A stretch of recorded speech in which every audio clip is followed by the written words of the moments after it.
आपकी दुविधा में आ सकते हैं। बोले वो तो भगवान की दया हो। जरा तेज बोलो तो आनंद आएगा। बोले वो तो भगवान की दया हो। और ज्यादा तेज बोलेंगे तो और ज्यादा आनंद आएगा। बोले वो तो भगवान की दया हो। बलदेव जी अपन माइक पे बोल रहे हैं इसलिए अपन को पता नहीं चल रहा, बिना माइक के बोलेंगे। बोले वो तो भगवान की। हाँ, तुमने सौगंध खाई है कि बेटा तू मरे हो तो वही मरेंगे। माता ध्यान रखना, कोई भी व्यक्ति अगर समाज का काम कर रहा हो, भाई बहनों, कोई भी व्यक्ति या महापुरुष या संत महात्मा या गायक नेता अभिनेता समाज का काम कर रहा हो तो उसे किसी भी प्रकार से बदनाम करने की कोशिश मत करना, वरना तुम तो पाप कमाओगे ही, लेकिन लाखों परिवारों का जो उद्धार करने वाला व्यक्ति है उनका पाप भी तुम्हारे सर पर चढ़ जाएगा। इसलिए याद रखना, ये छोटी सी 5 मिनट की दास्तान है कि एक लड़की है जिसकी शादी हो गई, और जिसकी जब शादी हुई है तो महात्मा के साथ हो गई। महात्मा की उम्र थी 70 साल और लड़की की उम्र थी 22 साल। कैसी विडंबना है, दूल्हा की उम्र 70 साल और दुल्हन की 22 साल। सोमा कहाँ हो तुम, कहाँ? यहाँ नहीं हो, तुम्हारा भूत यहाँ बैठा है, मन कहीं दूसरी जगह। बेटा मेरे सामने संभल के बैठा करो। उन्नति ऐसे उन्नति करोगी तुम। हम इधर कथा कर रहे तुम इधर बात कर रहे हो, अच्छी बात नहीं है।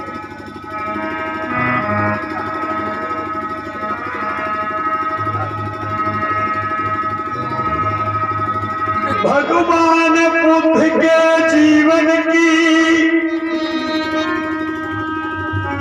छोटी सी अद्भुत ये कहानी है। ओ दूल्हा पे उधर बुढ़ापा है, दुल्हन पे उधर जवानी है।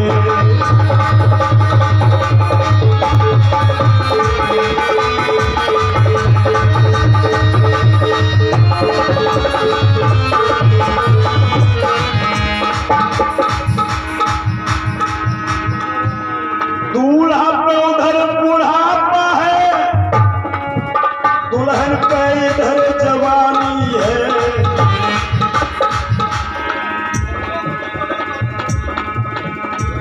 नजरों को संभाल के बैठो ललाए, दुनिया आनी जानी है।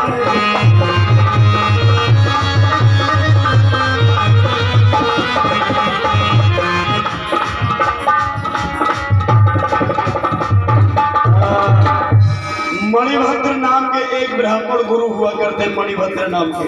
बलदेव जी इधर लड़का है, लड़के का नाम अहिंसक है, और गुरुजी के आश्रम में पहुंचा ज्ञान प्राप्त करने के लिए, विद्या अध्ययन करने के लिए, शिक्षा प्राप्त करने के लिए, मतलब पढ़ने के लिए।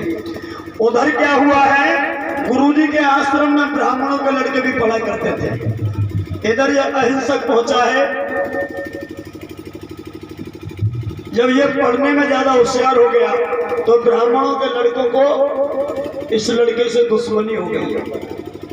और ये बात सत्य है कि छोटी कास्ट का व्यक्ति लड़का अगर स्कूल में अच्छे नंबरों से पास होता है तो बड़ी जाति के लड़के उससे दुश्मनी पैदा कर लेते। ऐसा ही बाबा साहब अम्बेडकर के साथ हुआ।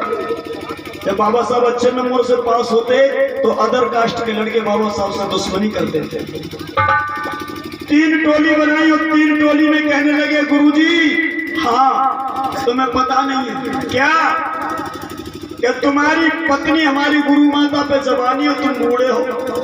तुम कहना क्या चाहते हो कि जो नया लड़का आया है आश्रम में, हाँ बाकी हमने एक बात देखी। क्या देखो रे तुमने, क्या देखा? ते तुम्हारी नारी ओ गुरुमल बलला से आंख लड़ाती है। देखना ब्राह्मणों ने सत्यानाश करने को कहीं कोई कसर नहीं छोड़ी। तुम्हारी नारी ओ गुरुमल बादुष्ट से आंख लड़ाती है और दुष्कर्म करने में पाकों ने कसरम नहीं आती है।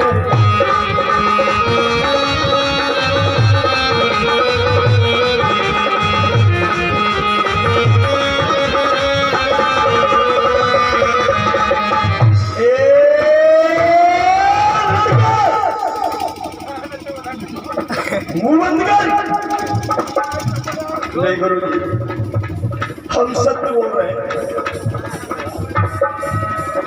क्या सत्य बोल रहा है तू? मेरी घरवाली ऐसी नहीं है। गुरु जी आगे बढ़े, आगे जब बढ़े मित्रों मेरे भाइयों, आगे 3 लड़का और मिलेंगे ब्राह्मण के। अब देखना सुंदर दूध को कैसे फाड़ा जाता है। हाथ जोड़ के बेटा बोले गुरुवर कहाँ पे जा रहे हो? आश्रम में का आग फट गई, आश्रम में का आग फूट गई, इज्जत पे दाग लगा रहे हो।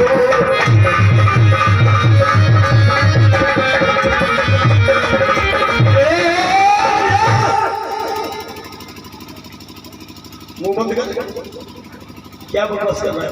गुरुजी हम जब देख रहे हैं वही कह रहे हैं, शांत हो जा। वो लड़का ऐसा नहीं है जिसमें तुम लांछन लगा रहे हो। और मेरी पत्नी भले ही जवान है लेकिन वो पथ भ्रष्ट नहीं हो सकती, वो रास्ता नहीं बदल सकती जैसा तुम बोल रहे हो। गुरुजी अभी तुम्हें दक्षिणा है पतो, 2-4 महीना के बाद तुम्हें आंखें खुल जाएगी।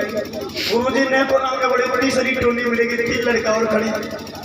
बोले गुरुजी हाँ तुम आज कहाँ को जाए रहे हो? हम क्यों ना गुरु बताए रहे हो?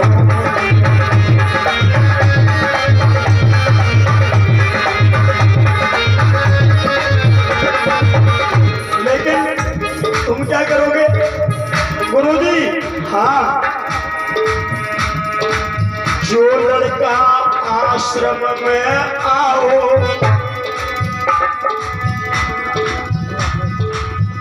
माने इज्जत पे दाग लगायो।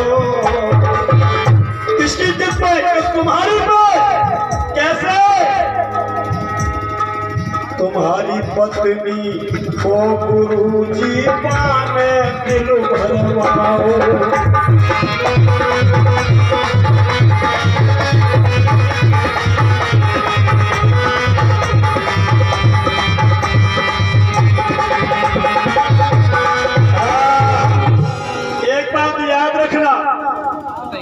काऊ के घर में पति पत्नी में चाहे कितना प्यार हो, कितनी भी दांत काटी रोटी हो माता बहनों, उसके पति को अगर एक दिन में 4 लोग उल्टा सीधा बोलने वाले मिल जाएं तो पति को शक होना शुरू हो जाता है। कितनी भी अच्छी पत्नी हो तब भी। गुरुजी ने सोचा यार एक आदमी झूठ बोलता, दूसरा आदमी झूठ बोलता, लेकिन 3 लोग झूठ नहीं बोलेंगे। गुरुजी ने कहा आश्रम में आकर के अपनी पत्नी से कहे, ए लड़की हाँ खड़ी हो जा। बोल, हमने सुना है कि तुमने कोई गलत काम किया है आश्रम में। पत्नी कहने लगी नहीं महाराज, हम तुम्हारी पत्नी है, गलत रास्ता नहीं कर सकते। गौरी पगड़ी तू जवान है, मैं बूढ़ा हूँ, इसलिए साथियों ने सोचा होगा कि मैं तुझे शारीरिक सुख नहीं दे पाता, इसलिए तूने अपना रास्ता चेंज कर लिया है, बदल दिया है। पत्नी बोली नहीं महाराज, मैं पतिव्रता नारी हूँ और पतिव्रता नारी मर सकती है लेकिन अपना रास्ता नहीं बदल सकती। और हम तो आजकल की पतिव्रताओं के हाथ जोड़ रहे, धन्य तुम। अब तो ऑनलाइन सिस्टम चल लो, ऑनलाइन पे पति बुकिंग हो जाते हैं। खैर वो अलग मैटर है। गुरुजी ने सोचा कि पत्नी की परीक्षा ले लूं, ये सही है कि गलत है। और माता बहनों ध्यान रखना, परीक्षा पत्नी भी पति की लेती है और पति भी पत्नी की लेता है। न जाने कैसे परीक्षा ली जाएगी। और जो सही रास्ते पर चलेगा उसको चाहे 50 तरह से परीक्षा ले लो तब भी फेल नहीं हो सकता, याद रखना। गुरुजी ने कहा कि लड़के इधर आ। हाँ गुरुजी, मैं कहीं बाहर जा रहा हूँ 4 दिन के लिए। हाँ जाइए। मेरी पत्नी तेरी गुरु माता घर में अकेली है। हाँ गुरुजी, तुम आश्रम की देखभाल करना। और पत्नी को कह दिया कि जो लड़का है ये तुम्हारा कौन है, कैसी बात करते हो, मेरे पुत्र के समान है। ठीक है, मैं 4 दिन के लिए बाहर जा रहा हूँ, तुम दोनों आराम से आश्रम की देखभाल करना, आश्रम को चलाना, कोई शिकायत का मौका मत देना। पत्नी कहने लगी महाराज तुम चले जाइए, निश्चिंत होके जाइए, बेफिक्र होके जाइए, हम कोई ऐसा कदम नहीं उठाएंगे जिससे लोग तुम्हारे ऊपर उंगलियां उठाएंगे। ये गुरुजी चले गए। नौजवान साथियों, एक दिन चले गए और दूसरे दिन क्या हुआ, लड़के को बुखार आ गया। देखना शक कहां से पैदा होता है। लड़के को बुखार आ गया और गुरु माता उस लड़के को अपना पुत्र समझती थी। लड़का जवान था लेकिन पुत्र का दर्जा देती थी। गुरु माता के सामने लड़का हाथ जोड़ के पहुंच गया, कहने लगा माँ हाँ हम बीमार हो गए।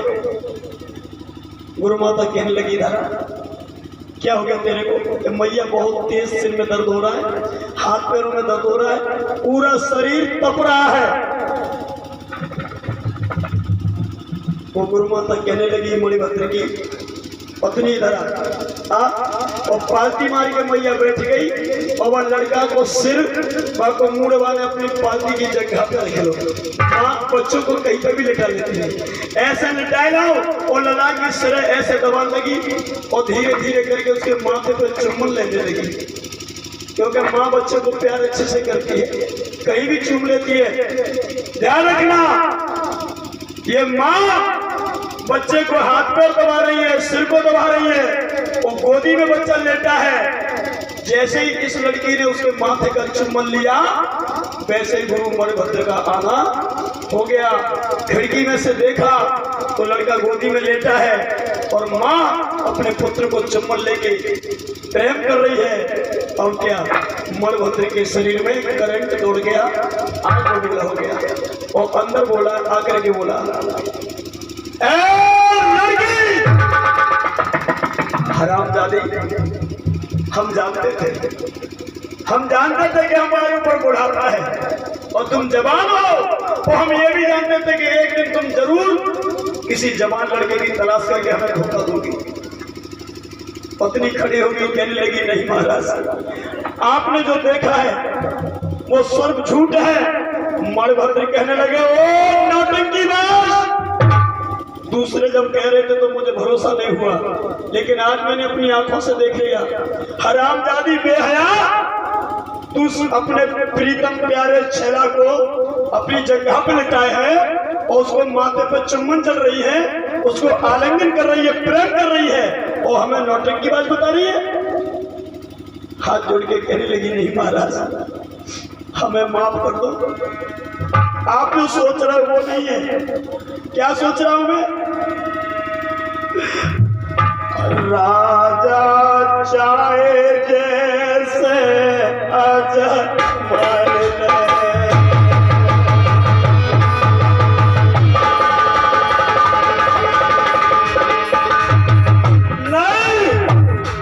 नहीं महाराज नहीं,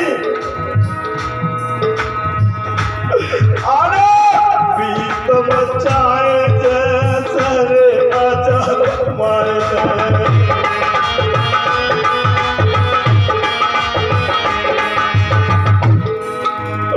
और चाहे ताकि कसम खवाए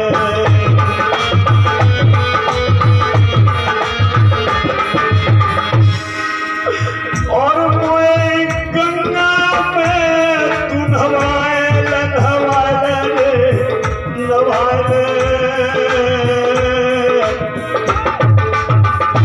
हमें चाहे जैसे अजमा लो ना, चाहे जहां कसम खवा लो, गंगा में स्नान करा लो महाराज, हमने तुम्हारे साथ कोई धोखा नहीं किया है। क्या नाम था? ये बहन लक्ष्मी अरुण मोदी जी की सिस्टर है। 50 रुपये उसको की माला भेंट की है। एक बार जोरदार ताली बजाओ बहन के लिए। अरे अपने मन को भरम मिटाए,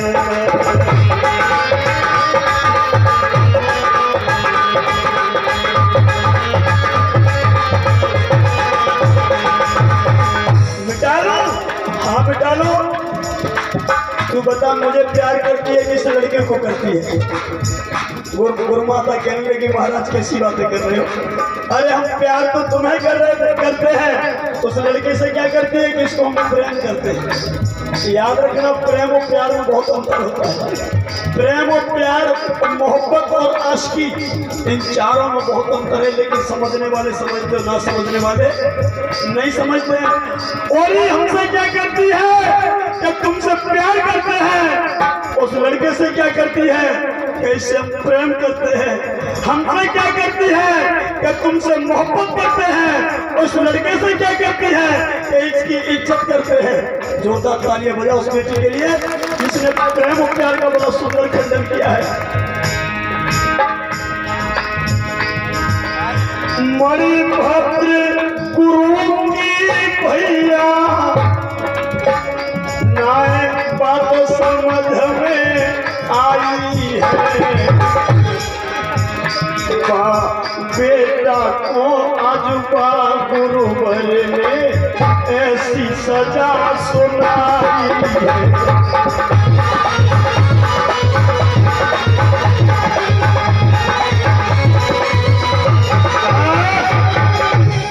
लड़के खड़ा हो जा। मैंने तेरे भरोसे अपना आश्रम छोड़ दिया था और मैंने तुझसे कहा था कि मेरी पत्नी जवान है, जरा देखभाल करना। और हरामखोर कमीने कहीं के, तूने मेरी ही पत्नी पर गलत नजर डाली। तू कोड़ी कोड़ी का हो जाएगा, तू नरक में जाएगा, तू मारा जाएगा। लड़का अहिंसक कहने लगा, गुरुजी हमने कोई गलती नहीं की है, हमें लगता है कि तुम्हें किसी ने बहका दिया है। और नालायक कमीन कहीं के, मैं कोई दूध पीता हुआ बच्चा नहीं हूं जो किसी की बातों में आके मैं बहक जाऊं। और कमीन, मैंने अपनी आंखों से तुझे देखा है, तू मेरी पत्नी पर प्यार के डोरे डाल रहा है। नहीं महाराज, नहीं, वो मेरी माँ है, माँ के साथ कोई भी पुत्र ऐसे अनहोनी नहीं करेगा। और हरामी, माँ को तेरी जिभ्या क्यों ना टूट गई? तो माँ कह रहा है,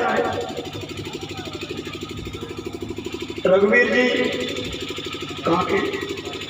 पिपाला निवासी, ये मैं 100 रुपए का पुरस्कार करने, जोरदार ताली बजा दीजिए। गुरुजी आपको जैसा मन करे वैसी हमें सजा सुना दीजिए। आप हमें फांसी पर लटकवा दीजिए, आप हमें जहर का कटोरा दे दो, हम पी जाएंगे। आप हमें कंकड़ के कोल्हू में प्रभा दो, आप हमें हाथी के पैर के नीचे दबा दो। लेकिन मेरी माँ जैसे गुरु माता पर इस तरह से आरोप मत लगाओ, ये घाव मेरे सीने में लग रहा है। गुरु मणिभद्र कहने लगे, और एक कमीन कहीं के, इस नालायक औरत को तू माँ कहते हुए तुझे शर्म नहीं आती? दोनों इश्क कर रहे हो, रंगरेलियां मना रहे हो, और शरीफ ऐसे बन रहे हो जैसे इसी ने तुझे पैदा किया हो।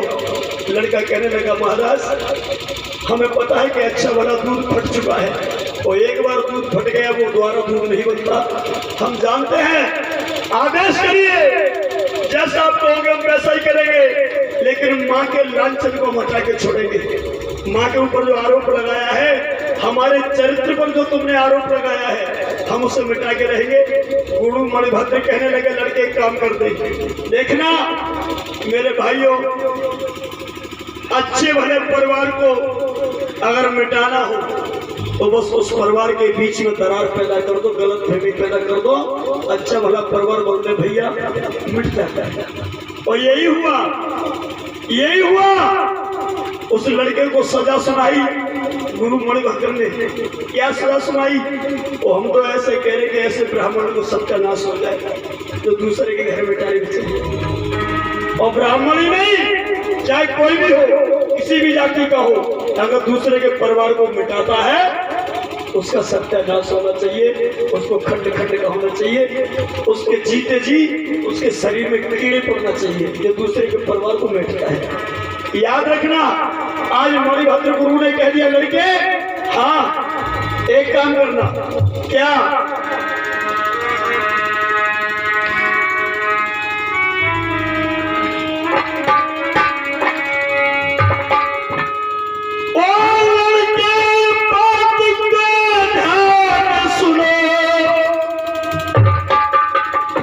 तुझको जंगल में जाना है,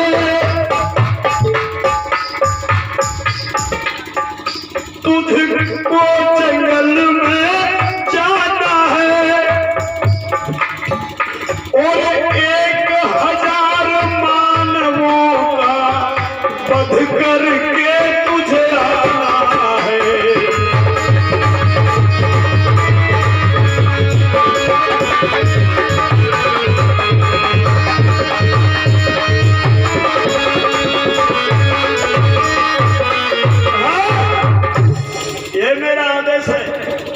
गुरु की आज्ञा का पालन कर। अगर तू अपना कलंक माथे से हटाना चाहता लड़के, तो जा जंगल में 1000 आदमियों का वध कर, कत्ल कर, उनको मार के और मेरे पास आजा। मैं समझ लूंगा कि तू सत्यवादी। याद रखना, मणिभद्र ब्राह्मण थे। उन्होंने सोचा इस लड़के को मैं मारूंगा तो लोग मुझे कहेंगे तू कैसा गुरु, तू हथियार बन गया, तो इसको ऐसी सजा दे दो कि जब 1000 आदमियों को ये मारेगा तो कोई ना कोई कहीं ना कहीं इसको मार देगा, तो ये अपने आप मार जाएगा। मतलब लाठी न टूटे और सांपों बच जाए। ये ब्राह्मण की बुद्धि होती है, ध्यान रखना। अब क्या हुआ?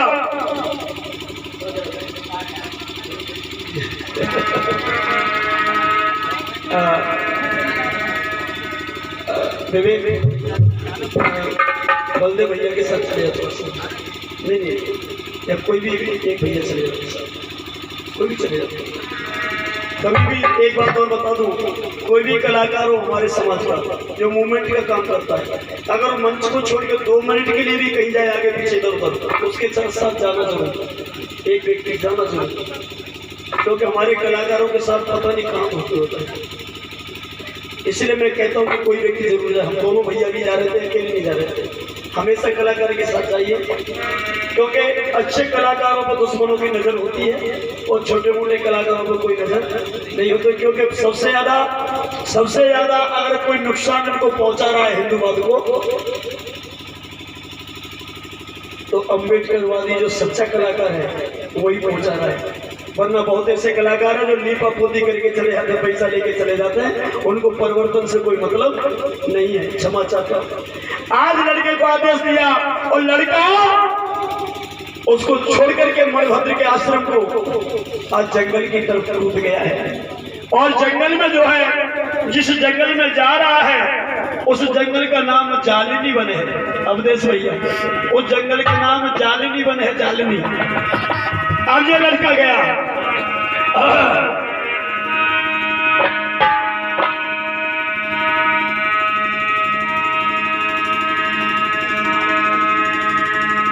लड़का वहां से चल गयो रे सरदारो, सुनियो सरदारो सुनियो, एक जालिनी वन में रह गयो है।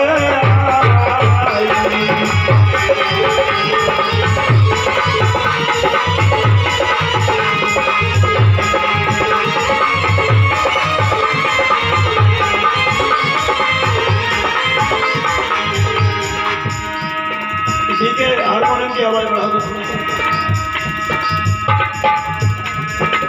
लड़का वहां से थोड़ी और बढ़ाओ, चले गए और मेरे भैया सुनियो, मेरी बहना सुनियो, ये जाने मन में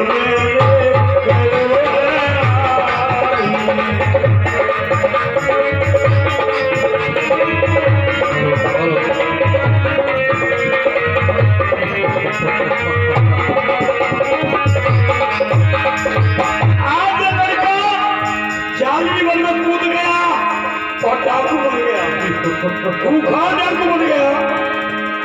चारों तरफ दौड़ता है, भागता है, नरसंहार करने लगा।